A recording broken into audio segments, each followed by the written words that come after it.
Cuando nosotros hablamos de las patologías neuromusculares, las enfermedades pueden estar propiamente en el músculo, en la estructura y función del músculo estriado. Entonces pueden ser patologías que se van a denominar en conjunto como miopatías. Por otro lado, tenemos enfermedades que afectan a la unión neuromuscular o placa neuromuscular, pudiendo afectarse la membrana postsináptica, la ligadura sináptica o la membrana presináptica. Después existen otras patologías que afectan a la neurona propiamente y pueden ser afectaciones propiamente del axón, ¿sí? Y ahí tenemos sobre todo las patologías que afectan a la estructura del axón mielínico y posteriormente también tenemos enfermedades que afectan a la propia neurona desde el soma extendiéndose hasta toda la estructura del axón, ¿no? Entonces existen una gran diversidad de patologías. Las patologías que afectan el músculo esquelético en conjunto nosotros las denominamos miopatías. Dentro de las miopatías existen miopatías que son por distrofia, son inflamatorias adquiridas, pueden ser canulopatías, enfermedades metabólicas del músculo. Son todas enfermedades que afectan a la estructura y funcionalidad del tejido muscular.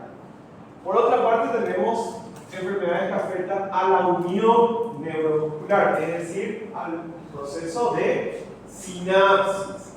Dentro de esas enfermedades tenemos, por ejemplo, a la miastenia gravis. La miastenia gravis es una enfermedad donde se afecta la membrana postsináptica. Después tenemos otras, por ejemplo, la enfermedad de Lambert-Eaton, que es una enfermedad que afecta a la membrana presináptica.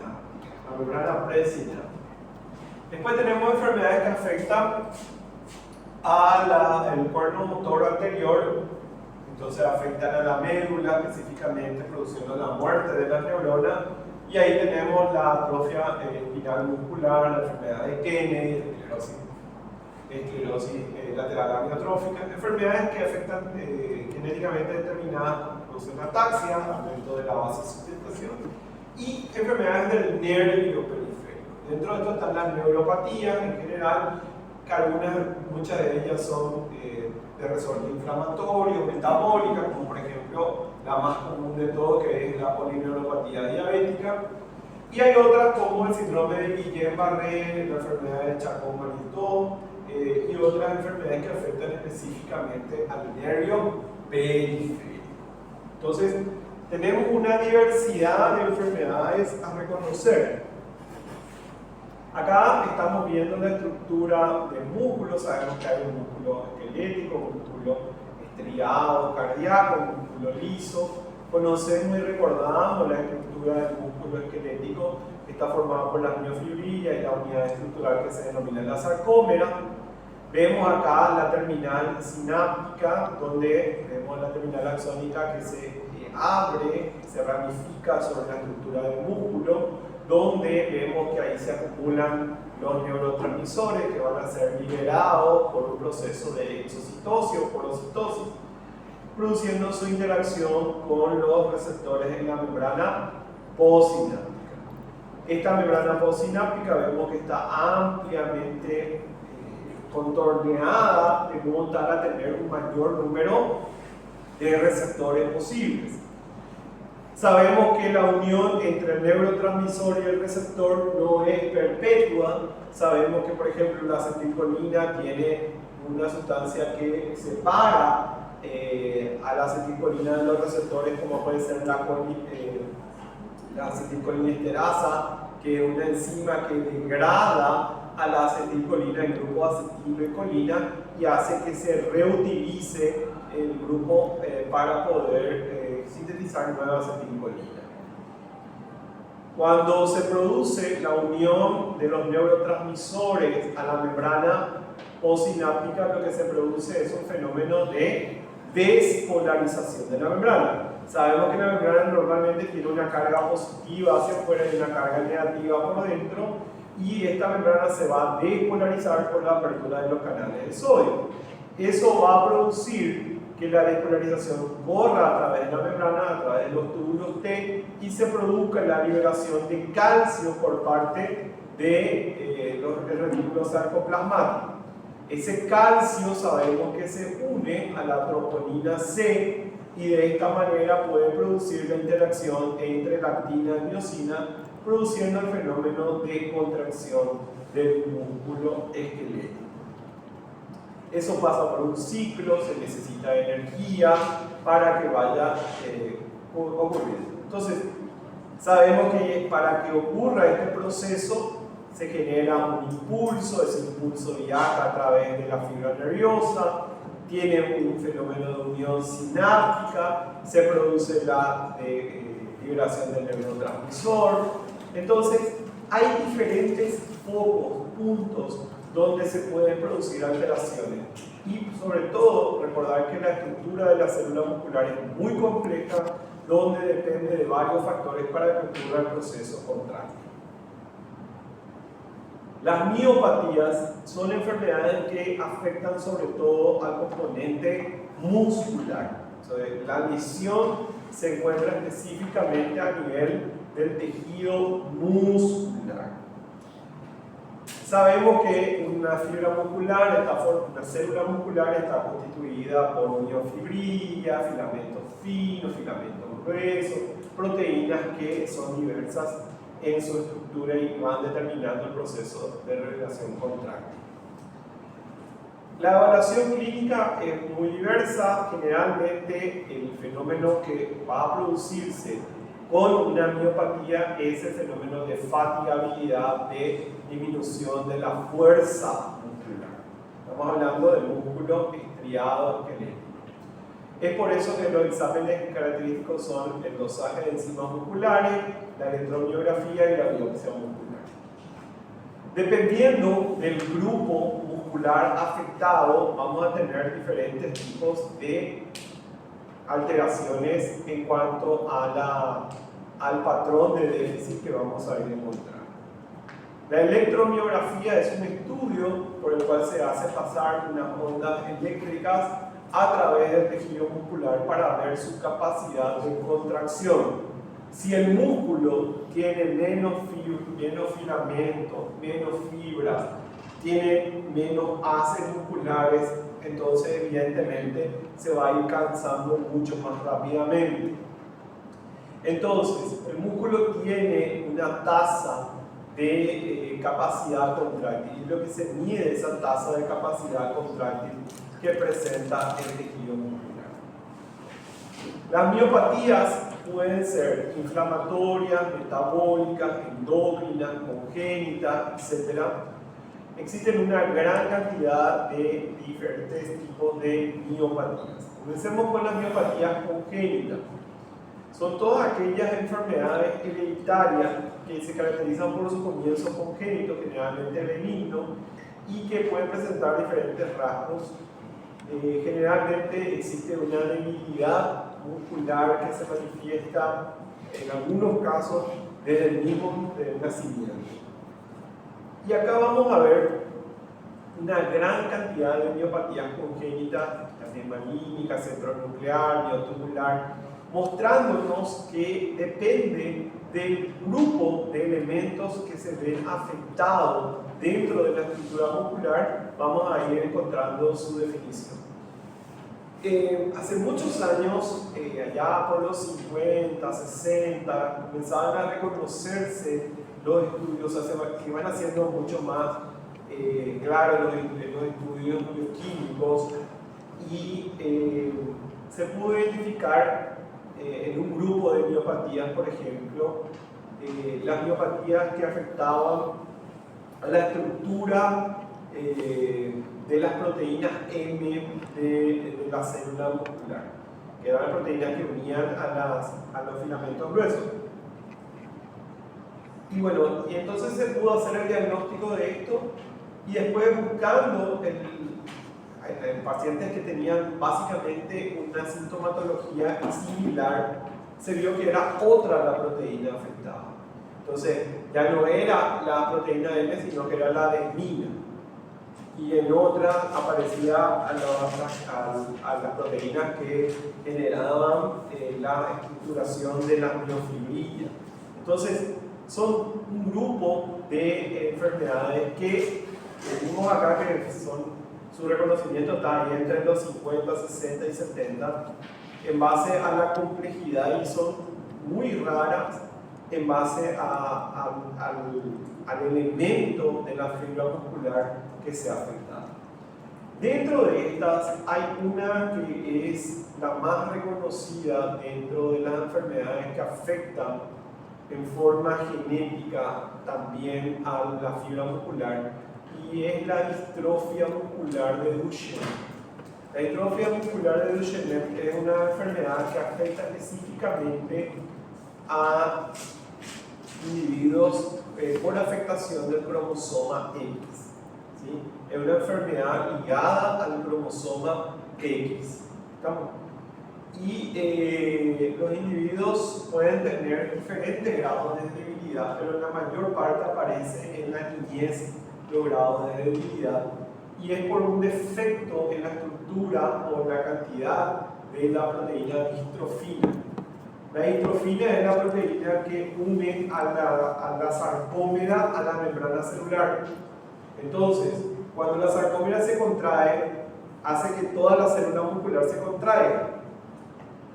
Porque es como si fuera acá adentro, supongamos que acá nosotros nos movemos, ¿verdad? Por ejemplo, el ejercicio que yo le hacía con el músculo, y que esta es una sarcómera. Si yo muevo esto, ¿sí?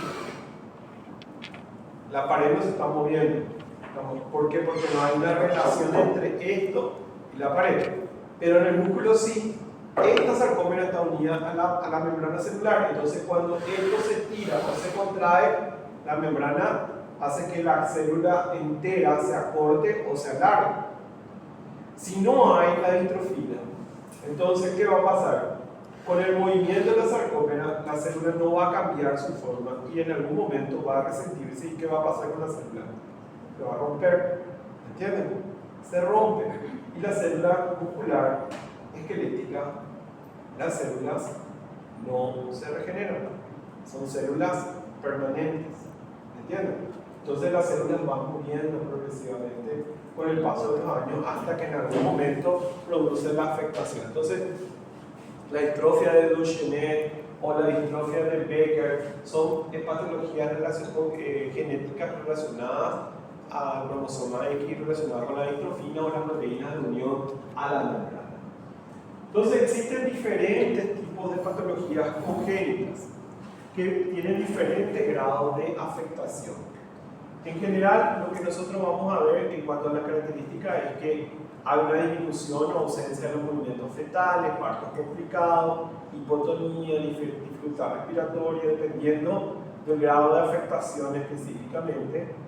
Más comúnmente durante el primer año de vida se pueden ver, y esto es un patrón difuso mayormente proximal. Significa que se afectan los músculos más grandes, porque son los músculos de mayor resistencia. Cuando nosotros caminamos, ¿cuáles son los músculos que más hacen efecto para el proceso de caminar? Y son los músculos que están relacionados con la cadera. Igualmente, para caminar, para movernos, para alzar, mover nuestros brazos, son los músculos relacionados con la cintura escapular. ¿Entienden? Entonces, esos músculos están afectados. Vamos a ver que puede haber tosis. Tosis significa que el párpado se cae. Vamos a hablar de eso más adelante.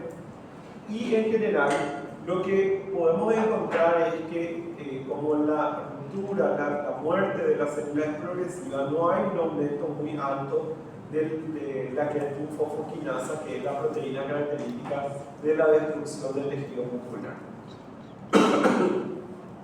Dentro de las miopatías inflamatorias, existen muchas miopatías inflamatorias, las miositis relacionadas con la deshidratación, las miositis relacionadas con algunos medicamentos, pero hay algunas que tienen una relación específicamente con patologías autoinmunes. Dentro de ellas tenemos a la dermatomiositis a la polimiositis, la miositis por cuerpo de inclusión.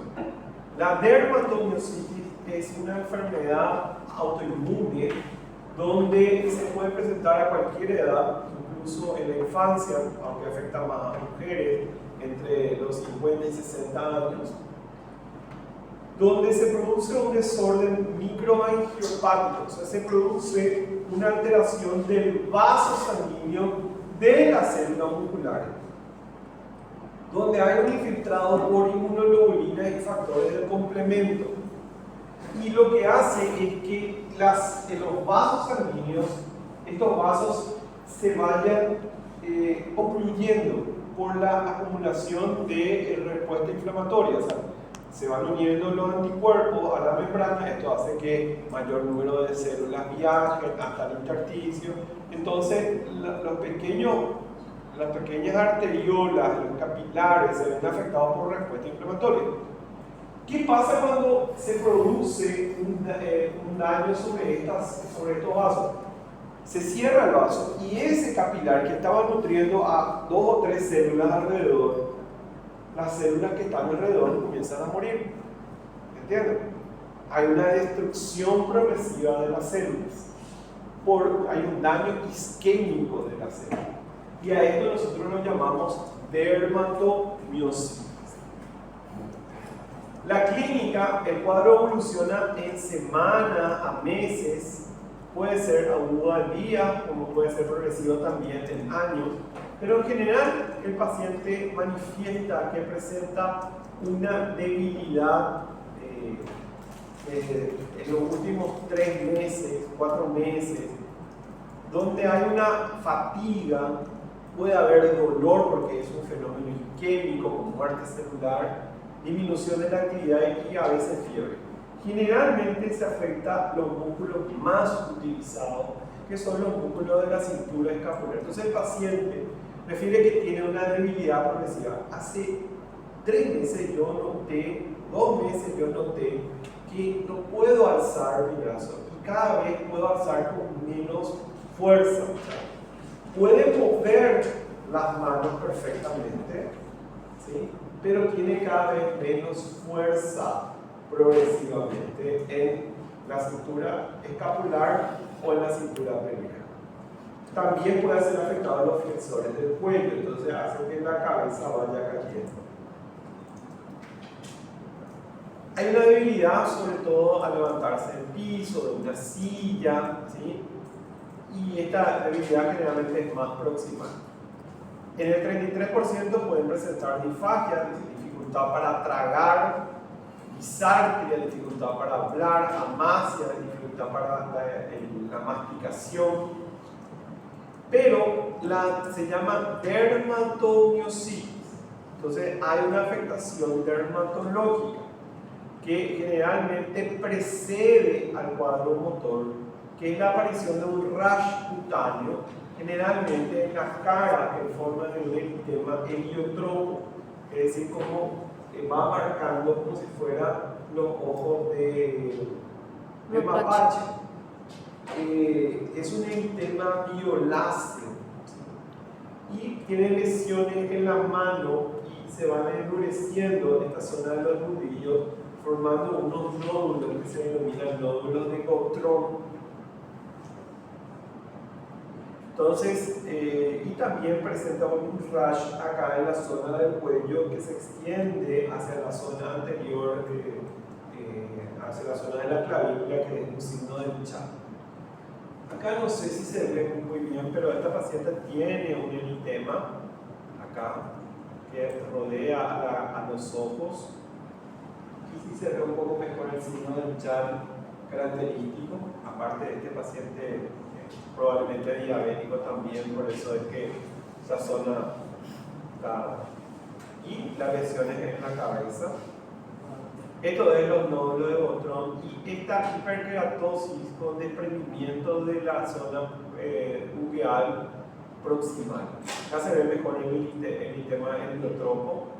No sé si logran ver, ¿verdad? Sí. Es como un tinte violáceo alrededor de los ojos. ¿Estamos?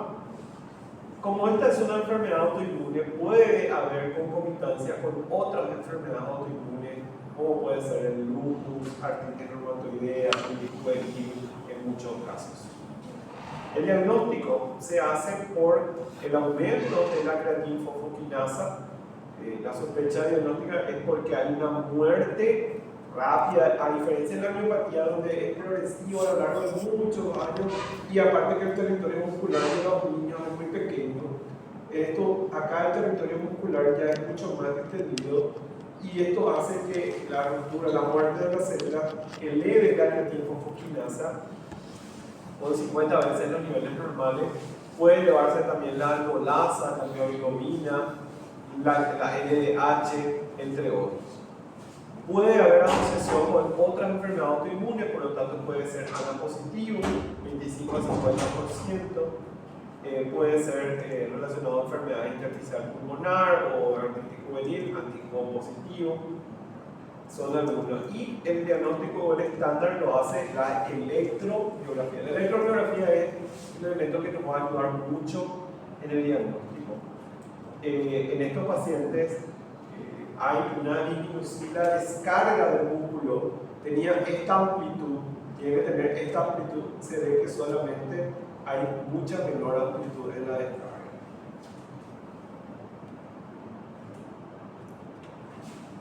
Un fenómeno muy parecido es la polimiositis, solamente que no se llama dermatomiositis. ¿Por qué? Porque no hay afectación dérmica, no hay afectación de la dermis, ¿sí? Puede estar asociado también a otras enfermedades, da un síndrome de superposición con otras enfermedades autoinmunes y también afecta a la zona proximal de la cadera, la cintura escapular y los flexores del cuello. También vamos a ver la creatinfosfoquinasa elevada y puede haber concomitancia con otros diagnósticos. Después está un grupo muy raro de miopatías que son las miopatías mitocondriales. Son miopatías, recuerden que se necesita para que el músculo se contraiga, energía. Y energía implica que la mitocondria sea capaz de liberar esa cantidad, tenga la indemnidad en su estructura. Bueno, dentro de las miopatías mitocondriales son un grupo muy amplio, son de transferencia materna, ¿sí? Puede tener tanto varones como mujeres, pero siempre es por herencia materna. La madre es la que transfiere la mitocondria, ¿ustedes recuerdan eso? Entonces, puede haber afectación en diferentes territorios musculares y hay muchos tipos de mutaciones diferentes, pero que afectan sobre todo el ARN. Y entonces, ¿qué va a ser afectado? Recuerden que el ADN mitocondrial está en relación con la cadena respiratoria. Entonces, va a haber trastornos en la cadena respiratoria. Entonces, ese es por un lado, las miopatías. Entonces, son enfermedades que afectan al músculo propiamente en su estructura. ¿Vamos? Miopatía. Ahora vamos a hablar de la miastenia gravis. La miastenia gravis es una enfermedad también autoinmune donde se afecta la membrana postsináptica. La membrana postsináptica. ¿Estamos? En esta enfermedad, que es la enfermedad de la miastenia gravis, es una enfermedad autoinmune que produce un efecto de anticuerpos que van contra los receptores de la acetilcolina, produciendo una debilidad fluctuante que aumenta con el ejercicio y disminuye con el reposo o con el uso de fármacos anticolinesteráticos. Entonces, esto es lo normal. Ustedes tienen acá la membrana presináptica, el axón, ¿verdad? La terminal axónica, los neurotransmisores, segregan los neurotransmisores. Estos son los receptores en la membrana postsináptica, altamente contorneadas, pegadas para tener mayor número de receptores. En la miastenia gravis es una enfermedad autoinmune que afecta a la membrana postsináptica. ¿Estamos? Donde se va a producir anticuerpos que afectan a la membrana posináptica disminuyendo el número de receptores. Puede ser por competencia con ellos. Los anticuerpos compiten, en vez que se unen a la acetilcolina, se unen a esos receptores nicotínicos el anticuerpo. ¿No? Entonces hay una competencia. Puede ser que el anticuerpo haga que disminuya el número de pliegues en la superficie. O puede ser que se internalice, como si fuera que se fagocitan los receptores. Entonces va a haber, pero en todas las circunstancias va a haber menor número de receptores en la membrana postsináptica. ¿Qué va a suceder entonces? Yo me levanto a la mañana después de haber reposado, dormido, y comienzo a hacer mi actividad. Tengo fuerza, porque se están uniendo la acetilcolina a los receptores. Pero ya tengo que hacer más fuerza porque ahora estoy caminando, más que cuando estaba dormido, ¿verdad? Entonces, al hacer mayor actividad, voy a notar que voy a estar más débil progresivamente. Mayor actividad, mayor debilidad. Descanso, los receptores descansan, mejora nuevamente mi fuerza. ¿Me entienden? Entonces el paciente sabe que a la mañana va a estar bien, pero con el correr del día se va a sentir fatigado. Y mejora, ¿sí? Mejora con el reposo. ¿Por qué? Porque hay menor número de receptores. Porque los anticuerpos bloquean los receptores, internalizan los receptores o disminuyen la superficie de los receptores. ¿Está? Entonces, esa es la miastenia gravis. La miastenia gravis es una enfermedad que tiene una prevalencia aproximadamente de 1 en 10.000. Van a haber bastantes, aproximadamente unos 3.000 a 4.000 personas con miastenia gravis en nuestro país. ¿Estamos? Un poquito menos también, 3.000 por ejemplo. Pueden ocurrir a cualquier edad, se puede presentar principalmente con 2 picos, entre los 20 y 30 años más en mujeres y entre 60 y 80 más en varones. Es una enfermedad que tiene un comienzo insidioso, pero con frecuencia subagudo y rara vez agudo. Una debilidad fluctuante, ¿sí? Entonces, como les dije, comienza bien el día, pero termina mal. Termina más fatigado. Y esto afecta fundamentalmente a los músculos que más se utilizan. Nuevamente el compromiso es cintura escapular, cintura peroneal. Hay mayor debilidad proximal. ¿Estamos? Proximal se llama a la cintura. ¿Estamos? No tanto en la afectación distal. Puede afectar también, pero es más proximal. ¿Cuál es otro músculo que utilizamos mucho? Párpado, ¿verdad? Los músculos vertebrales, porque constantemente estamos parpadeando. ¿Sí? Sebastián Maya está haciendo descansar su párpado ahora. Pero se parpadea mucho, ¿verdad? Entonces, ¿qué va a pasar? Ese músculo se cansa y entonces en algún momento vamos a descansar de él. Y hace lo que se llama una ptosis palpebral, que es la caída del párpado. ¿Cuáles son otros músculos que pueden estar afectados? Pueden afectarse, que es lo que hacemos mucho, estar hablando, ¿sí? Tragando, ¿sí? Al hablar estamos moviendo músculo estriado, entonces también se va descansando. Entonces el paciente, a medida que va hablando, va perdiendo la voz, se va volviendo bitonal, ¿sí? Porque el movimiento, ¿sí? del paso del aire a través de la glotis va cambiando. Entonces el lado se vuelve y va disminuyendo y se va perdiendo la articulación de la palabra. ¿Estamos? Esa voz bitonal, porque tiene que hacer un esfuerzo respiratorio para poder hablar. ¿Estamos? El cuadro ocular puede presentarse con ptosis o diplopía. ¿Qué es diplopía? A ver, del doble, muy bien. ¿Y B doble por qué? ¿Por qué también fotofobia? ¿Por qué B doble?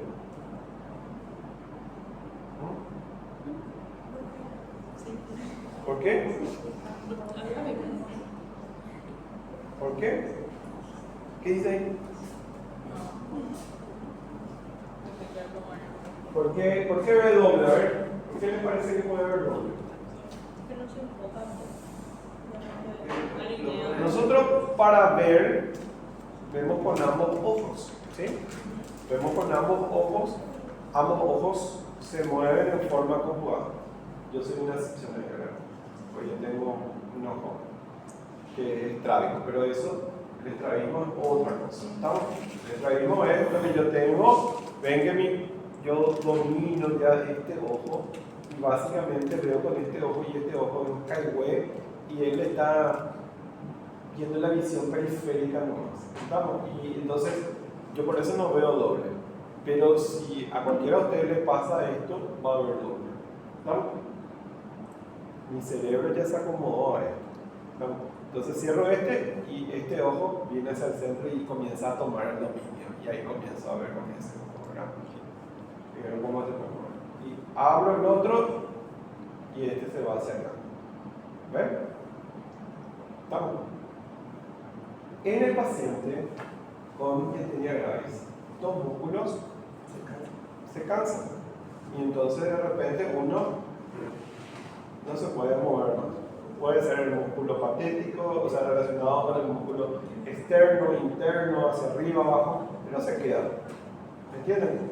Y este se sigue moviendo. Entonces, cuando se le desacomoda en la visión, vamos a ver doble. Llega dos informaciones diferentes al cerebro. Lo que abre y cierra la pupila no está. Muy bien, y por eso tiene fotofobia. ¿Qué es lo que pasa? A ver. Ustedes tienen que tener en cuenta, háganle a su compañero ahora, si hacemos pasar la luz, ¿sí? Si hacemos pasar la luz por los ojos, vamos a ver que la pupila se contrae, ¿sí? ¿Por qué? Porque al pasar la luz, ¿sí? Al hacer pasar la luz, la pupila tiene que contraerse para recibir menos luz. ¿Estamos? Y cuando pasamos a la oscuridad, nuevamente la pupila se dilata. Y ese es un músculo también, el músculo del iris. Entonces ese músculo también se ve alterado. ¿Y qué pasa? Cuando sale a la luz, no puede contraerse. Y al no poder contraerse, hay fotofobia. Le molesta la luz por el tema de la fotofobia, es por eso.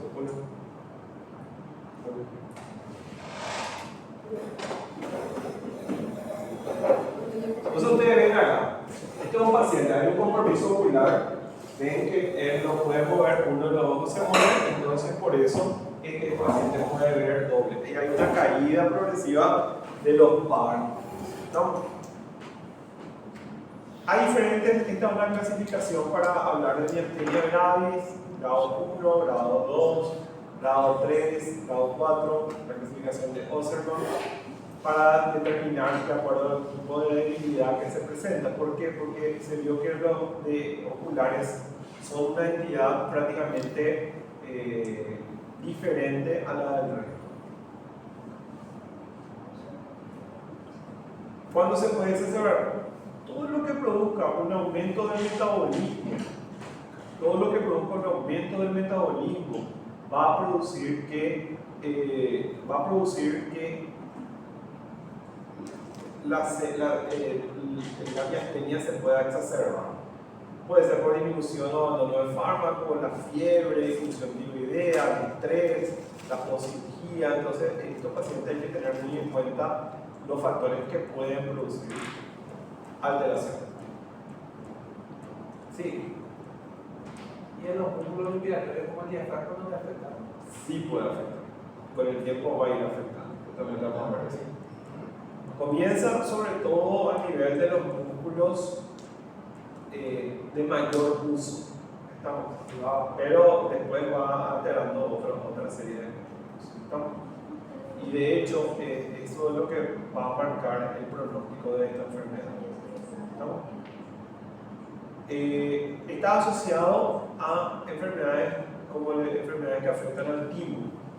En un 50% de los pacientes con miastenia gravis pueden estar asociados a enfermedades como que pueden producir una hiperplasia del timo.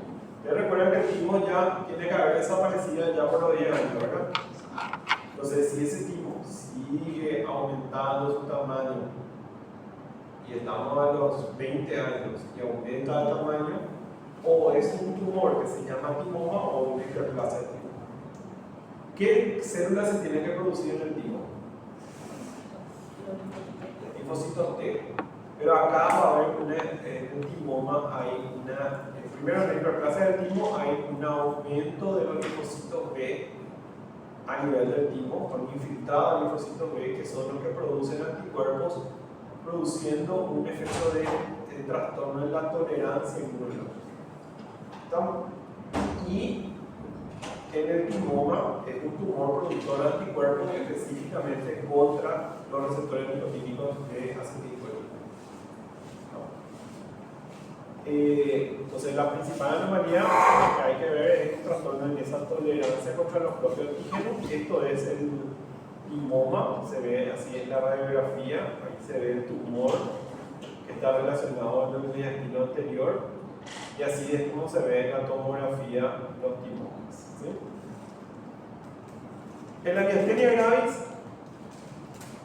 puede ser,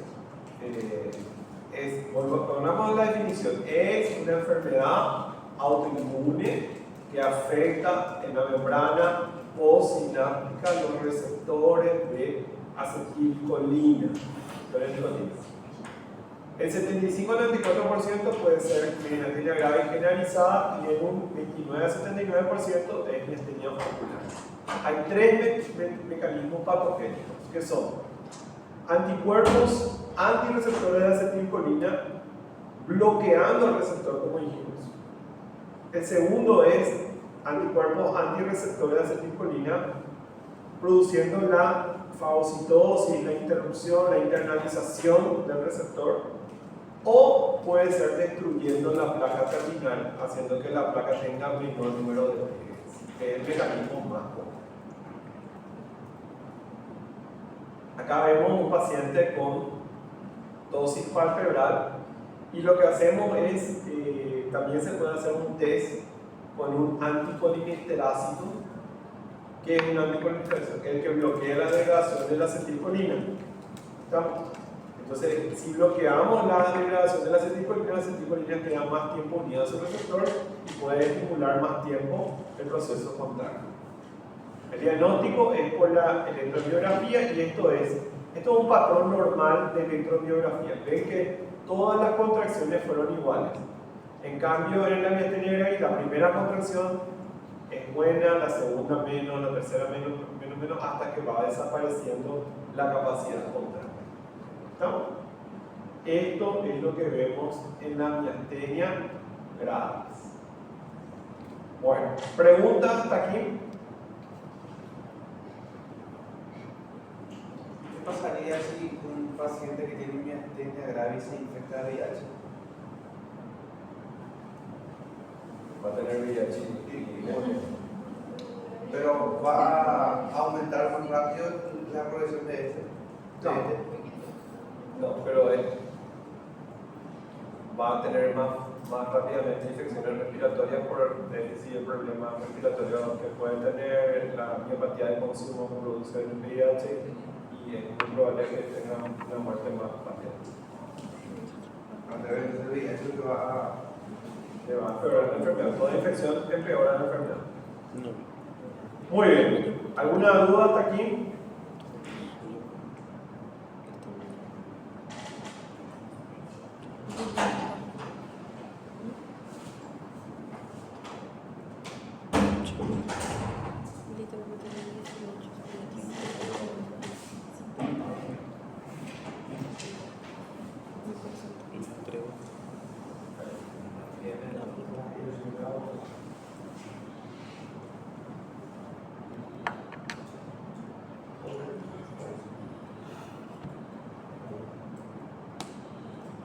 Bueno, sigamos. Vamos a hablar del síndrome de Guillain-Barré.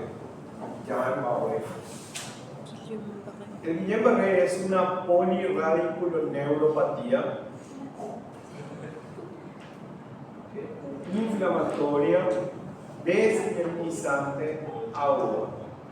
Poli es mucho. Radículo es de la raíz a toda la estructura del nervio. O sea, se puede afectar desde la raíz nerviosa, ¿sí?, hasta la terminal axilar.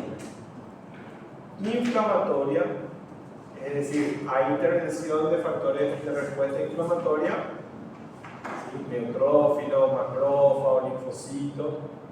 Desmielinizante, es decir, afecta específicamente a las neuronas en los axones mielínicos, produciendo su desmielinización, y es aguda. Entonces, fíjense que la definición es una poliradiculoneuropatía inflamatoria desmielinizante aguda. ¿Sí? Poli puede afectar a múltiples nervios. Radículo afecta desde la raíz, desde aquí hasta aquí. ¿Estamos? Si esto supongamos que está dentro de la médula, acá está la raíz, ¿sí? Tenemos la raíz. Después el nervio periférico. Entonces puede afectarse desde la raíz a todo el nervio periférico, produciendo la desmielinización por un fenómeno inflamatorio y en forma aguda. Es la causa más frecuente de parálisis aguda arrefléxica, es decir, no hay reflejos generalizados. Esto después de la erradicación de la polio. ¿Sí? Anteriormente era la polio la causa más. Saben que la polio es la segunda enfermedad en vías de erradicación de la tierra. Lastimosamente la misma vacunación es lo que está impidiendo, pero ahora se están haciendo los ajustes. ¿Sí? La primera enfermedad que se erradicó, ¿cuál fue? ¿Cuál es la primera enfermedad que se erradicó de la tierra? ¿Cuál fue? Polio. No, la viruela. Estamos, la viruela. La segunda enfermedad que está en vía de erradicación es la polio. Y la tercera que estaba en vía de erradicación era, pero ahora retrocedimos muchísimo, es sarampión. Retrocedimos kilómetros. En toda parte del mundo puede haber Guillain-Barré, ambos sexos, cualquier estación, a cualquier edad. Bueno, un error frecuente que yo lo reconozco que lo tenía porque tuve una buena experiencia inicial con el Guillain-Barré, es que tiene un buen pronóstico. Ese es un error frecuente. A mí me habían tocado los primeros 3 o 4 Guillain-Barré que tuve cuando estaba en la residencia, y eran pacientes que se curaban solitos. Entonces, mi experiencia, hasta que después el quinto me tocó mal, y ahí aprendí que el Guillain-Barré hay que respetarlo. Entonces, recordemos que el 20% pueden quedar severamente incapacitados, el 50% de los pacientes quedan con algún déficit, y el 5% tienen de mortalidad, a pesar del tratamiento. Es una enfermedad que afecta a un grupo, que afecta al nervio periférico, y se diferencian por la distribución, afectación y la fisiopatología. Es un grupo de enfermedades.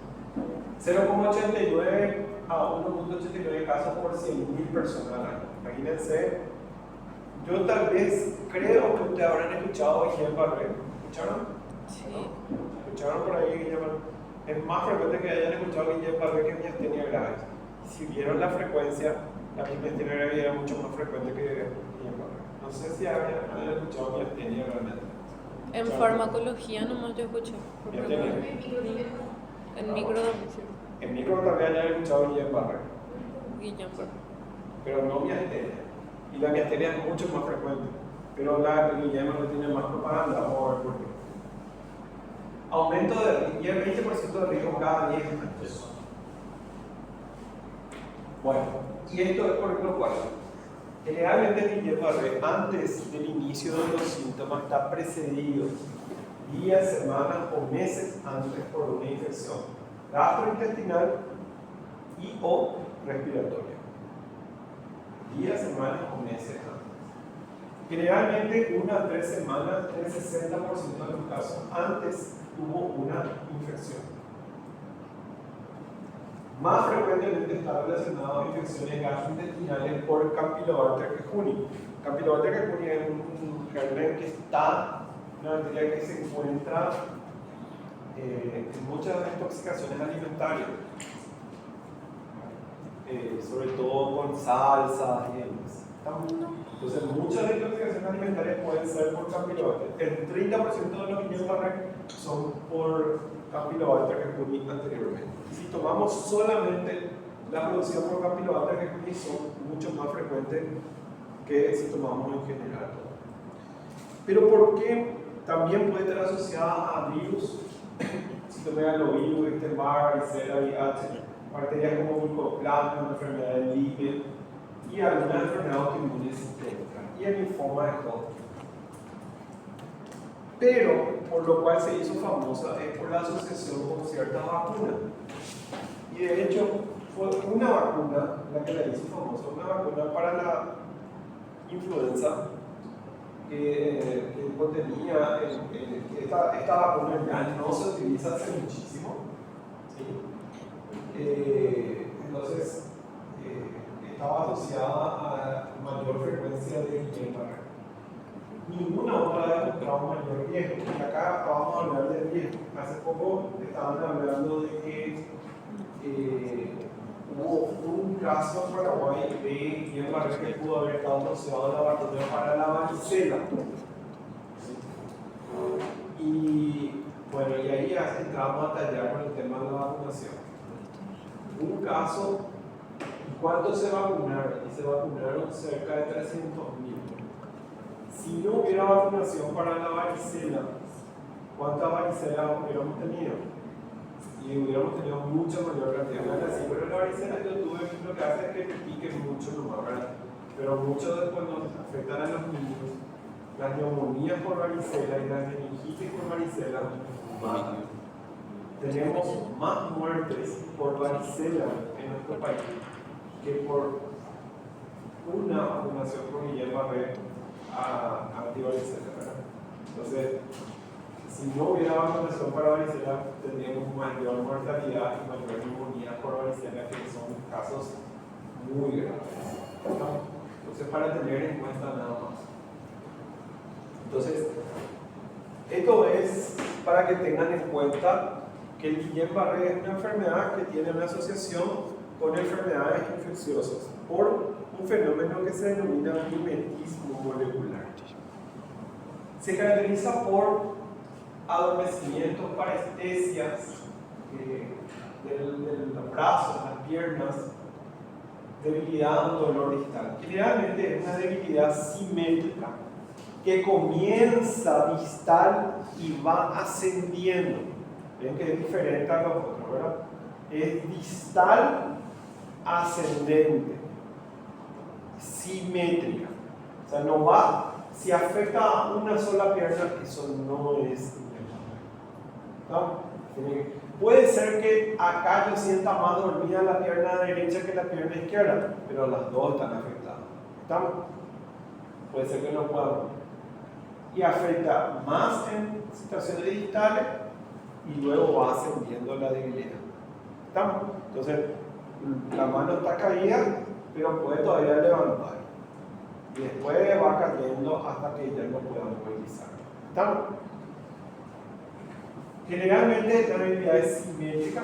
La progresión puede ser en 12 horas, rápida, o puede ser lenta hasta 28 días.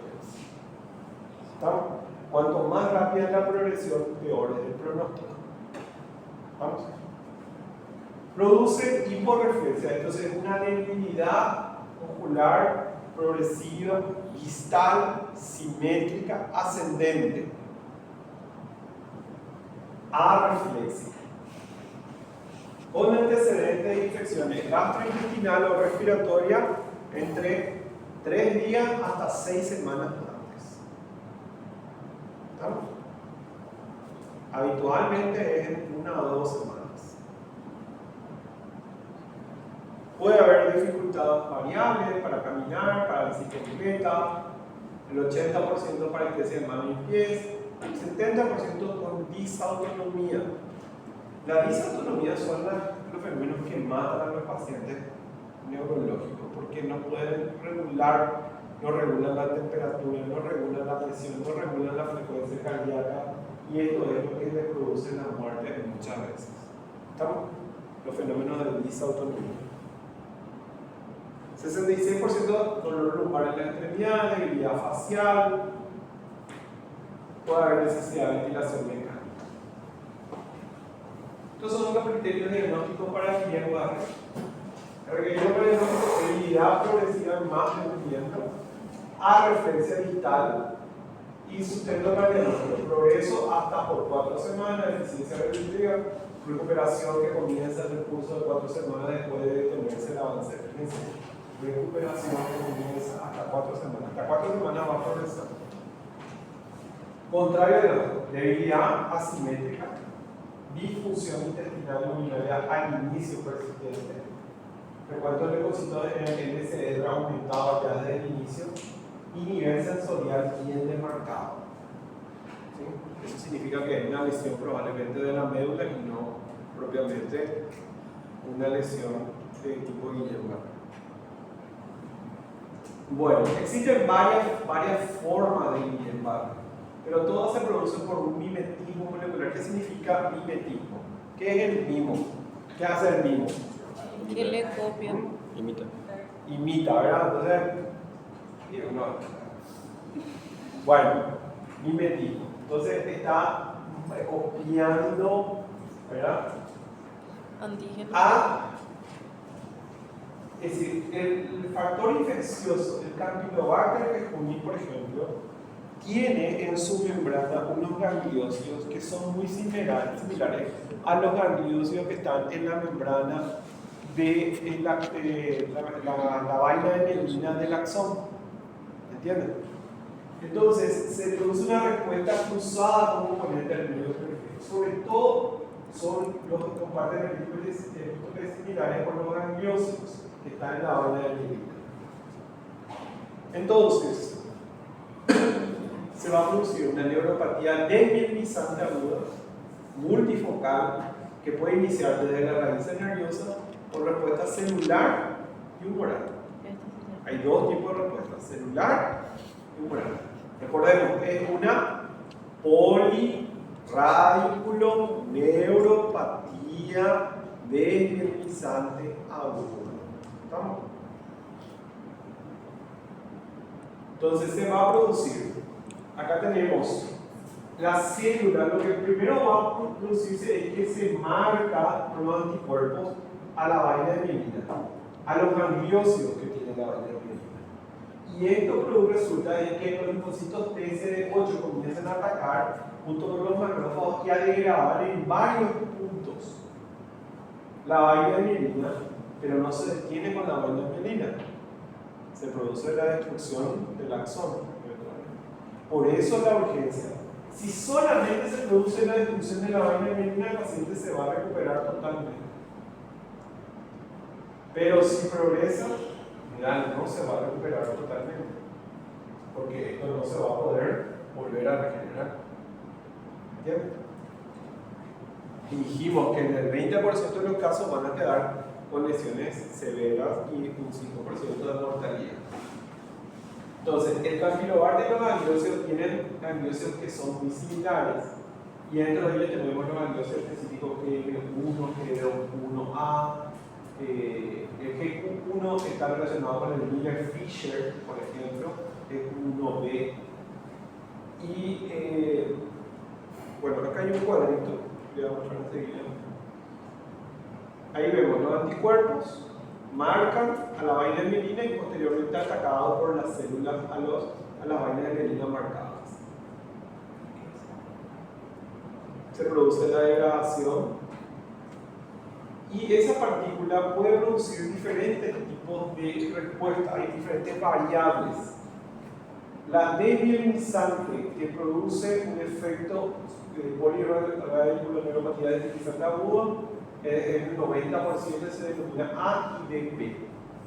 Luego tenemos las axonales, que afectan a la neuropatía axonal motora nada más, a MAM.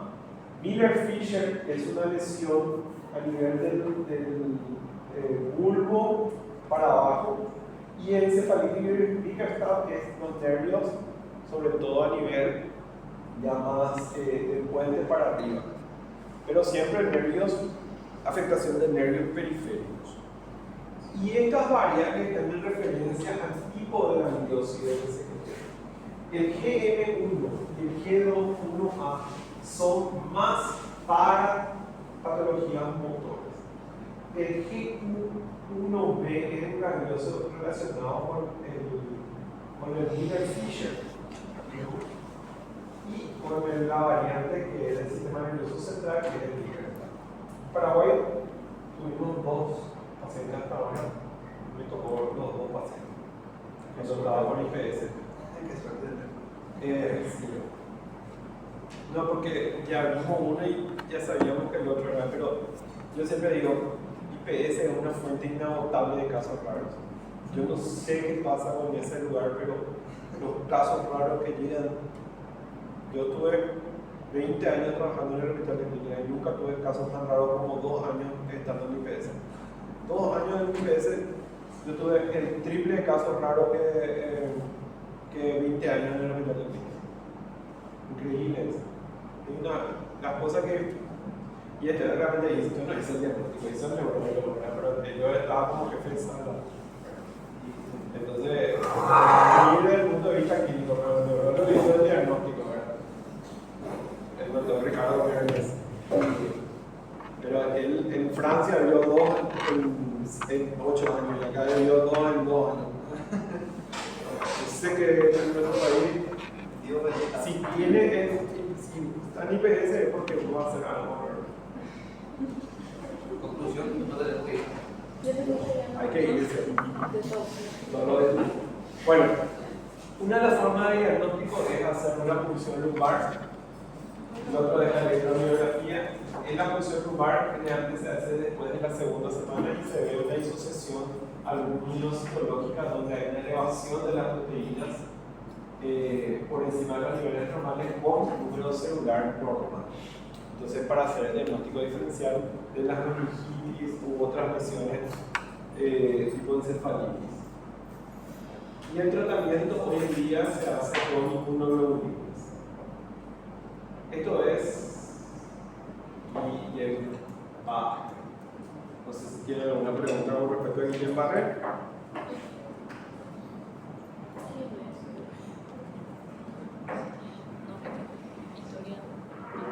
¿Sí? Ya están apurados, muy bello. ¿Por qué hay partido? Ya no, ya perdimos todo. Bueno, vamos a tomar un receso de 10 minutitos. Vamos. Mira.